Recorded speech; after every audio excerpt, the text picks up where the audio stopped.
Photo photo photo दो photo लेना। বিশ্বের দশম সর্বোচ্চ পর্বত মাউন্ট অন্নপূর্ণা এক, আহ, যেটার উচ্চতা 26,545 ফুট, সেটা আরোহণ করে আমি এই মুহূর্তে অবস্থান করছি নেপালের রাজধানী কাঠমান্ডুতে। আর পর্বত হিসেবে দশম সর্বোচ্চ পর্বত হলেও আমার কাছে এটা বলবো, আমার এই ছোট্ট জীবনে যত অ্যাডভেঞ্চার করেছি তার মধ্যে এটা ফাইনেস্ট অ্যাডভেঞ্চার। পর্বত হিসেবে অন্নপূর্ণার অনেকগুলা চ্যালেঞ্জ আছে। তার মধ্যে এই জায়গার খুবই আনপ্রেডিক্টেবল ওয়েদার, সেটা আছে স্টিপ স্লোপস, এবং সবচেয়ে মূল যে বাধাটা আমার আমার কাছে পার্সোনালি মনে হয়েছে অন্নপূর্ণা পর্বতের ক্যাম্প 2 থেকে ক্যাম্প 3, এই অংশটুকু।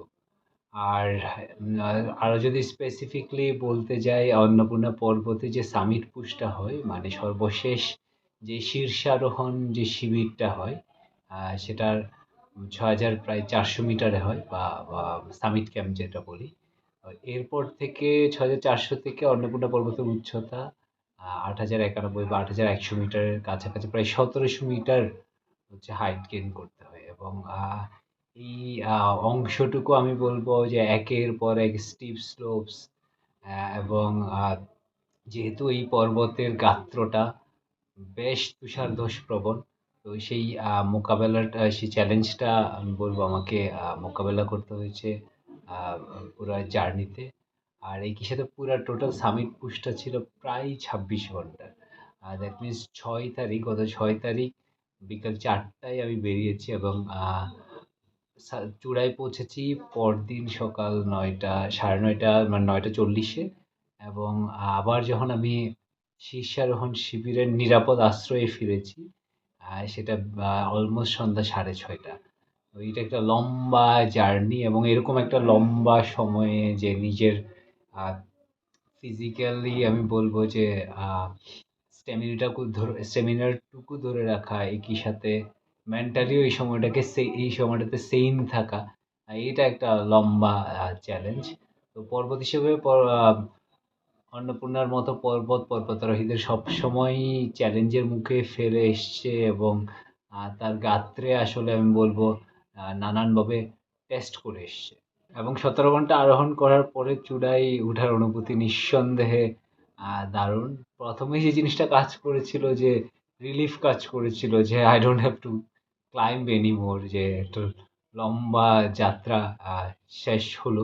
তবে আমার কাছে পর্বত তো সবসময় টু ওয়ে জার্নি, আমাকে আবার ঠিকঠাকভাবে নিরাপদে নেমে ফিরে আসতে হবে, এটা আমার কাছে সমান গুরুত্বপূর্ণ। আমি আমার সেই শক্তিটুকুও জমা রাখছিলাম যাতে আমি নিরাপদে ফিরেও আসতে পারি। কারণ পর্বতে সবসময় উঠার চেয়ে নামাটা হচ্ছে অনেক ক্ষেত্রে অনেক বেশি চ্যালেঞ্জিং। কারণ ওঠার সময় দেখা যাচ্ছে আপনি আপনার সামর্থ্যের বা শক্তির বেশিরভাগটুকু খরচ করে ফেলছেন।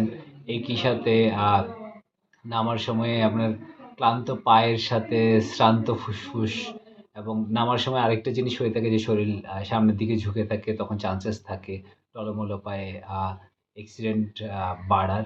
তো সেই ব্যাপারটুকুও মাথায় রাখছিলাম। আর সাধারণত 8,000 মিটার পর্বতের অভিযানগুলো 1 থেকে 2 মাসের মধ্যে হয়ে থাকে। তবে অন্নপূর্ণা পর্বত আ এই ক্ষেত্রে খানিকটা একটু ব্যতিক্রম। আমার ক্ষেত্রে অলমোস্ট পুরো জার্নিটা ৩ সপ্তাহ সময়ের মধ্যেই শেষ হয়ে গেছে।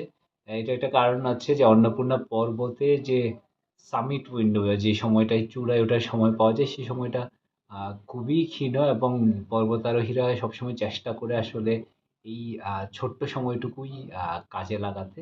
এই জন্য অনেক ক্ষেত্রে অ্যাক্লামাটাইজেশন বা উচ্চতার সাথে অতি উচ্চতা এবং নিম্ন তাপমাত্রা, এটার সাথে খাপ খাওয়ানোর প্রক্রিয়াটা অনেক ক্ষেত্রে বলবো আমি খানিকটা হলেও কম্প্রোমাইজড হয়। তবে এইসব নিয়েই তো আসলে পর্বত বা পর্বতে যে ফিচার্সগুলো আছে বা যে ব্যাপারগুলো আছে, সেগুলোকে এড়িয়ে আসলে কোনো কিছু করার সুযোগ নেই। একেক পর্বতে সেটা হয়তো একেক রকম। তো আমাকেও সেই সময়ের মধ্যেই পুরো জার্নিটা শেষ করতে হয়েছে। এবং লাকিলি আমি একদম কোনো ধরনের ক্যাজুয়ালিটি ছাড়াই, কোনো ধরনের বড় কোনো ইনজুরি ছাড়াই আমি এটা শেষ করতে পেরেছি। ছোটোখাটো ঝামেলা আমি পড়েছি, আমি বলছিলাম এই পর্বতের অন্যতম মূল হচ্ছে চ্যালেঞ্জের জায়গা হচ্ছে ক্যাম্প 2 থেকে ক্যাম্প 3 এর রাস্তায় নামার সময় আমি ওই জায়গায় I was hit by a rock. আমি অ্যাভালাঞ্চের একটা শেষাংশে পড়েছি। আমার দলের একজন অ্যাভালাঞ্চে পড়েছে যেখানে তার অভিযানটা বলা যায় যে এটা আত্মবিশ্বাসটুকু এমনভাবে নাড়া খেয়েছিল যে তার অভিযানটা ওখানেই শেষ হয়ে গেছে। স্টিল আমাদের দলে আমরা ৪ জন ছিলাম। আ ৪ জনের মধ্যে আমারই একমাত্র ঠিকঠাকভাবে ক্লাইম্ব হয়েছে। বাকিরা ক্লাইম্ব না হলেও তারা সবাই সুস্থ সবলও আছে। আ এটাও একটা বড় পাওয়া। পর্বত তো আসলে সবসময় পর্বতের জায়গায় থাকবে যে আমরা যাতে আবার ফিরে আসার মতো সেই আ শক্তি, সাহসটুকু অর্জন করতে পারি সেটাও সবসময় একটা ব্যাপার হয়ে অবশ্যই থাকে। আর ভবিষ্যৎ পরিকল্পনা বলতে পৃথিবীতে তো ১৪টা ৮,০০০ মিটার পর্বত আছে। তো আমার ৮,০০০ মিটার পর্বতের মধ্যে ৩ টা ক্লাইম্ব করা হয়েছে। ধীরে, ধীরে বাকি ১১ টাও আমি ধীরে, ধীরে আ ক্লাইম্ব করতে চাই সামনের দিনগুলোতে।